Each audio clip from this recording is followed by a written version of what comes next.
My name is Gretchen Corman, and I am a professional conductor of choruses and orchestras. I started about 25 years ago.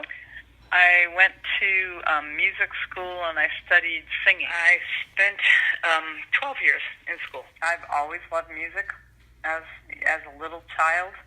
I've been drawn to music. I love it. I love it. I love performing. I love my favorite thing about performing is that somebody in the audience is hearing that piece of music for the very first time, and it makes me remember what it felt like for me hearing it for the first time, and I love being able to bring that excitement of music and beauty into the world. Actually, in Washington, D.C., it's very, very competitive. Washington, D.C. is one of the places in the United States that has the most orchestras and chorus.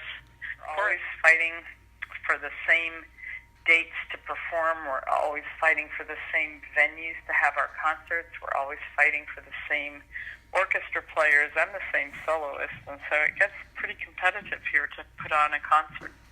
I am now the only female conductor in the Washington metro area that does what I do. Being a performer is extremely challenging and requires hours and hours of practice. Even when you arrive at the top of your field, you still need to practice because the only way you stay in the environment, especially in a competitive environment, is to be the best, not just a participant like an orchestra player or a singer, but I'm the conductor. I had to be there.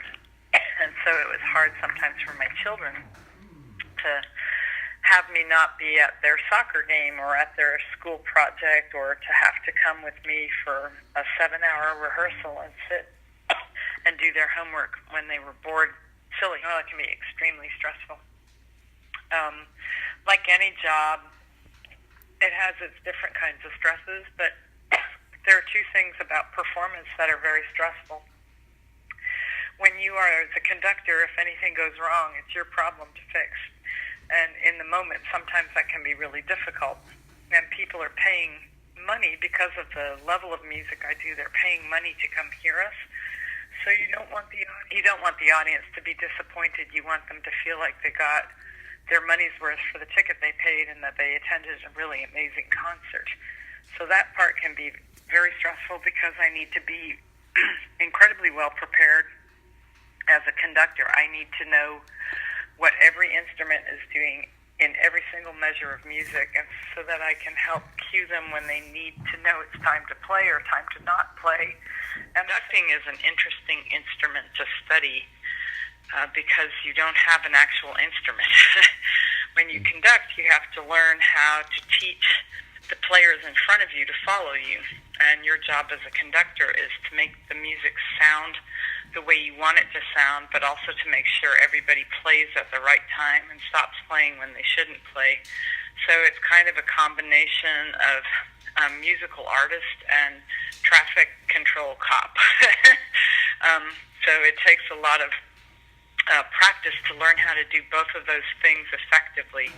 A lot of people think conductors just stand up there and wave their arms, but a really good conductor changes how the music sounds based on how they move their body and their arms, and the players and singers respond to that. It's not about the money, it's about loving what you do every day. I love my job. I very much love my job, and even though I don't make a lot of money, I wouldn't do anything else for the rest of my life. My